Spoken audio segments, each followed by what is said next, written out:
Hello everyone, welcome to success with Rai academy. 1 दिसंबर 2021 के important current affair questions को आज के इस वीडियो में हम डिस्कस करेंगे। इस वीडियो का पीडीएफ लिंक आपको हमारे Telegram channel success with Rai academy से मिल जाएगा। इनमें उन्हीं क्वेश्चंस को कवर किया गया है जो एग्जाम के पॉइंट ऑफ व्यू से इंपॉर्टेंट हैं। हर क्वेश्चन के साथ आपको इंपॉर्टेंट फैक्ट्स भी बताए जाएंगे जिसे आपको नोट करते हुए चलना है, और लिंक आपको टेलीग्राम चैनल पर मिल जाएगा इसका पीडीएफ। अब चलिए वीडियो को शुरू करते हैं। तो सबसे पहला क्वेश्चन है हमारा, पर्यटन को बढ़ावा देने के लिए अहर्बल महोत्सव कहां आयोजित हुआ है? इसका राइट आंसर होगा सेकंड ऑप्शन, जम्मू कश्मीर में। कुलगाम जिला प्रशासन और पर्यटन विभाग जम्मू कश्मीर ने कश्मीर में पर्यटन को बढ़ावा देने के लिए विशेष रूप से अहर्बल जलप्रपात कुलगाम जम्मू और कश्मीर में पहली बार अहर्बल महोत्सव का आयोजन किया है। अहर्बल जलप्रपात, जिसे कश्मीर के नियाग्रा फॉल्स के रूप में भी जाना जाता है, जम्मू और कश्मीर में कश्मीरी घाटी के दक्षिण पश्चिमी हिस्से में एक हिल स्टेशन है। विभाग ने उत्तरी कश्मीरी के कुपवाड़ा जिले के चंडीगाम लोलाब में पहला लोलाब उत्सव, एक दिवसीय उत्सव का आयोजन किया और दूध पथरी को एक आकर्षक पर्यटन स्थल के रूप में बढ़ावा देने के लिए बड़गाम जम्मू और कश्मीर में दूध पथरी महोत्सव का 3 दिवसीय पर्यटन उत्सव आयोजित किया गया। इस क्वेश्चन में हमें जानने के लिए जम्मू कश्मीर के बारे में है। तो जम्मू कश्मीर जो 5 अगस्त 2019 से पहले तक भारत का एक संपूर्ण राज्य था, क्योंकि इसमें अनुच्छेद 370 लागू था, लेकिन 5 अगस्त 2019 को आर्टिकल 370 समाप्त कर दिया गया, जिससे विशेष राज्य का दर्जा इसका समाप्त हो गया और जम्मू कश्मीर और लद्दाख 2 केंद्र शासित प्रदेश बन गए। 26 अक्टूबर 1947 को आखिरी डोगरा शासक महाराजा हरि सिंह ने कश्मीर के विलय के लिए पाकिस्तान की जगह भारत को चुना था, इसलिए जो कश्मीर है वो भारत के हिस्से में आया। उसके बाद से ये भारत का हिस्सा बना हुआ है। नेक्स्ट क्वेश्चन पर आते हैं। Indian innings the journey of Indian cricket from 1947 के लेखक कौन हैं? इसके लेखक हैं अयाज मेनन। देखिए, अयाज मेनन जो कि क्रिकेट कमेंट्रेटर भी हैं, राइटर हैं, जर्नलिस्ट हैं, कई अखबारों में इनके लेख आते हैं, उन्होंने इस पुस्तक को लिखा है। ये बुक इंपॉर्टेंट है। अयाज मेनन द्वारा लिखित Indian innings the journey of Indian cricket from 1947 नामक पुस्तक का विमोचन किया गया। यह भारतीय क्रिकेट का संकलन है और पिछले 70 वर्षों के भारतीय क्रिकेट की कई जो माइलस्टोन हैं उन्हें इसमें दर्शाया गया है। इस पुस्तक में अनुभवी क्रिकेटरों के एन प्रभु से लेकर पी एन सुंदरम और डिक्री रटनगर से लेकर रामचंद्र गुहा और सुरेंद्र मेनन तक के युग को कवर किया गया है। उन वर्षों की प्रसिद्ध जीत में विश्व कप, विभिन्न टेस्ट क्रिकेट आदि का अनुभव इसमें शामिल किया गया है, क्योंकि ये लगभग 40 वर्षों से क्रिकेट जगत की कमेंट्री से जुड़े हुए हैं। नेक्स्ट क्वेश्चन है, भारत का 52वां अंतर्राष्ट्रीय फिल्म महोत्सव कहां आयोजित किया गया है? इसका राइट आंसर होगा थर्ड ऑप्शन, गोवा। भारत के अंतर्राष्ट्रीय फिल्म समारोह international film festival of India का 52वां संस्करण गोवा में संपन्न हुआ। पहली बार IFFI यानी कि international film festival of India के साथ ब्रिक्स फिल्म समारोह की मेजबानी की गई। OTT प्लेटफॉर्म में भाग लिया गया और IFFI के सिनेमा के 75 रचनात्मक युवा दिमागों को सम्मानित किया गया। फिल्म शूटिंग के लिए सबसे अनुकूल राज्य का जो पदक है या कह सकते हैं पुरस्कार उत्तर प्रदेश को दिया गया। सर्वश्रेष्ठ अभिनेता जितेंद्र भुगलाल जोशी को गोदावरी के लिए दिया गया। सर्वश्रेष्ठ अभिनेता महिला अभिनेत्री आप कह सकते हैं महिला में दिया गया एंजेला मोलियन को, पराग्वे की जो हैं। उसके बाद सर्वश्रेष्ठ निदेशक saving one who was dead के लिए क्लॉयड कंद्रानका को दिया गया, जो कि चेक गणराज्य के हैं। सर्वश्रेष्ठ फिल्म के लिए गोल्डन पिकॉक अवार्ड जापानी फिल्म रिंग वार्डरिंग को दिया गया। विशेष जूरी पुरस्कार रेनॉट कार्बाहोल्ट को दिया गया जो ब्राजील के हैं। अब इस क्वेश्चन में गोवा राज्य के बारे में जान लेते हैं। गोवा राज्य जिसके राज्यपाल हैं सत्यपाल मलिक और मुख्यमंत्री हैं प्रमोद सावंत। नेक्स्ट क्वेश्चन पर आते हैं। नेक्स्ट क्वेश्चन है 7वां भारत अंतर्राष्ट्रीय विज्ञान महोत्सव कहां आयोजित किया गया? इसका राइट आंसर होगा 4th ऑप्शन पणजी। 4 दिवसीय भारतीय अंतर्राष्ट्रीय विज्ञान महोत्सव India international science festival IISF का 7वां संस्करण 10 से 13 दिसंबर 2021 तक पणजी गोवा में आयोजित किया गया या होने वाला है। 2021 में उत्सव का विषय समृद्ध भारत के लिए विज्ञान प्रौद्योगिकी और नवाचार में रचनात्मकता का जश्न मनाना, ये इस बार इसकी थीम है। पहला IISF 2015 में नई दिल्ली में आयोजित किया गया था। पृथ्वी विज्ञान मंत्रालय के तहत गोवा स्थित national centre for polar and ocean research यानी कि national centre for polar and ocean research NCPOR IISF को आयोजित करने वाली नोडल एजेंसी है। उत्सव का आयोजन परमाणु ऊर्जा विभाग, विज्ञान और प्रौद्योगिकी, जैव प्रौद्योगिकी और अंतरिक्ष और वैज्ञानिक और औद्योगिक अनुसंधान परिषद के साथ संयुक्त रूप से किया जाएगा। नेक्स्ट क्वेश्चन है RBI ने किस बैंक को LIC की हिस्सेदारी बढ़ाने की मंजूरी दी है? इसका राइट आंसर होगा 2nd option Kotak Mahindra bank.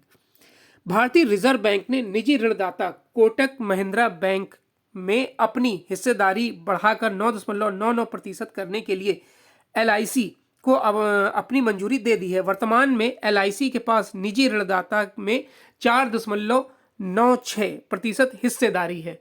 Kotak Mahindra bank limited को LIC से एक सूचना मिली है जिसमें कहा गया है कि RBI बैंक की चुकता इक्विटी शेयर पूंजी के 9.99% तक बैंक में अपनी हिस्सेदारी बढ़ाने के लिए LIC को अपनी मंजूरी दे रही है।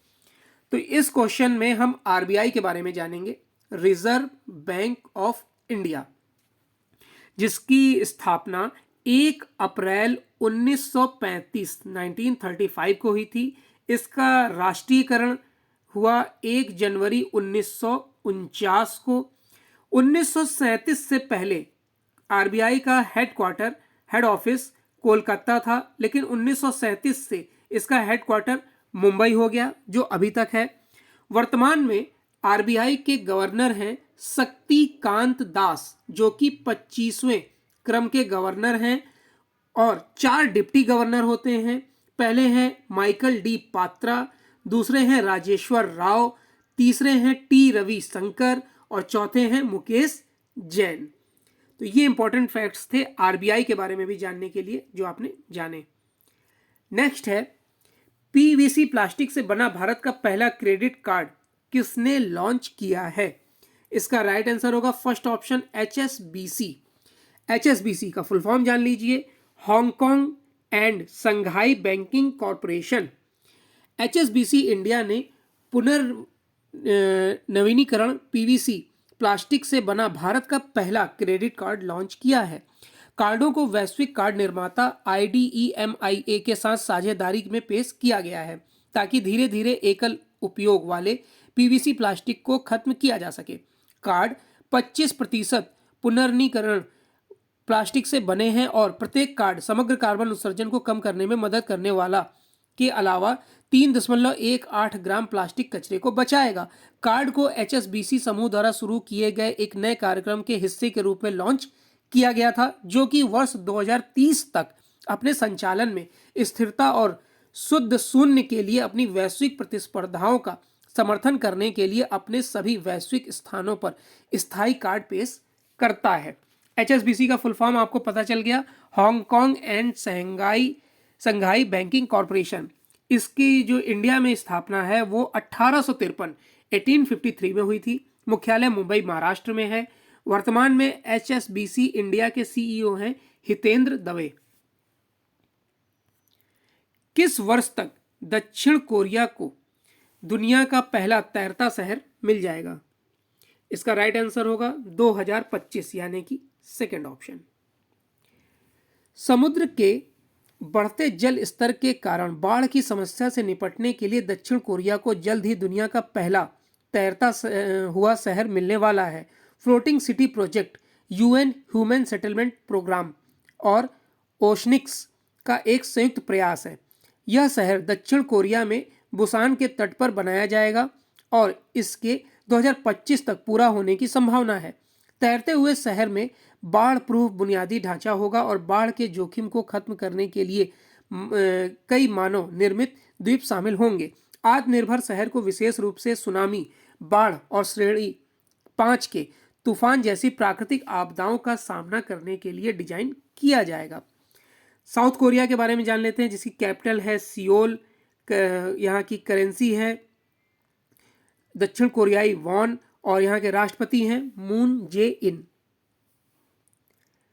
नेक्स्ट क्वेश्चन पर आते हैं। किस राज्य सरकार ने मुख्यमंत्री तीर्थ यात्रा योजना में पाकिस्तान में करतारपुर साहिब और तमिलनाडु में वेलंकनी चर्च को जोड़ने की घोषणा की है? इसका राइट आंसर होगा थर्ड ऑप्शन, नई दिल्ली। दिल्ली सरकार ने 26 नवंबर 2021 को मुख्यमंत्री तीर्थ यात्रा योजना में पाकिस्तान में करतारपुर साहिब और तमिलनाडु में वेलंकनी चर्च को जोड़ने की घोषणा की है। इस घोषणा के अनुसार दिल्ली सरकार 5 जनवरी 2021 को शहर के वरिष्ठ नागरिकों का पहला जत्था मुफ्त तीर्थ यात्रा पर करतारपुर साहिब भेजेगा। तीर्थ यात्रा का पहला जत्था वेलंकी चर्च के लिए 7 जनवरी को रवाना होगा।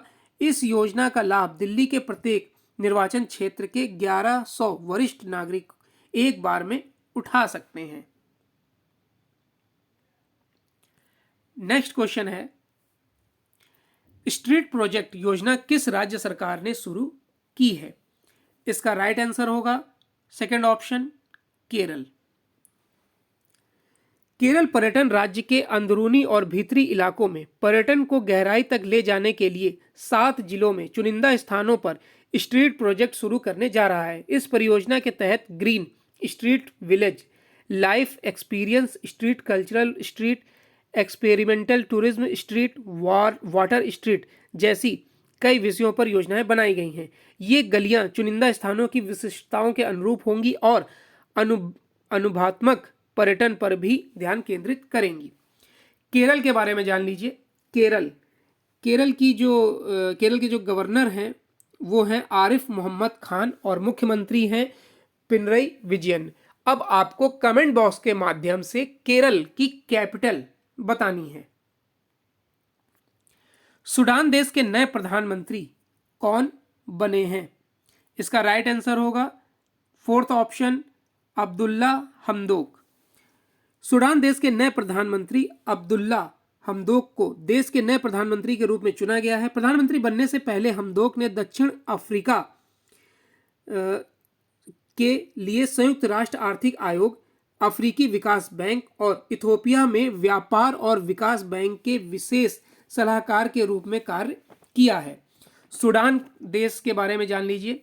सूडान जिसकी कैपिटल है खार्तूम, करेंसी है सूडानी पाउंड और प्राइम मिनिस्टर आपको पता चल गए।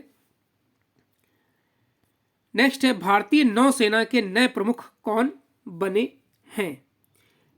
इसका राइट आंसर होगा vice admiral R Hari Kumar, जो कि थर्ड ऑप्शन है। Vice admiral R Hari Kumar ने 30 नवंबर 2021 को नौसेना प्रमुख के रूप में पदभार ग्रहण कर लिया। उन्होंने एडमिरल करमवीर सिंह की जगह ली है। वाइस एडमिरल हरि कुमार का जन्म साल 1962 अप्रैल 1962 में हुआ था और उन्होंने 1983 में नौसेना ज्वाइन की थी।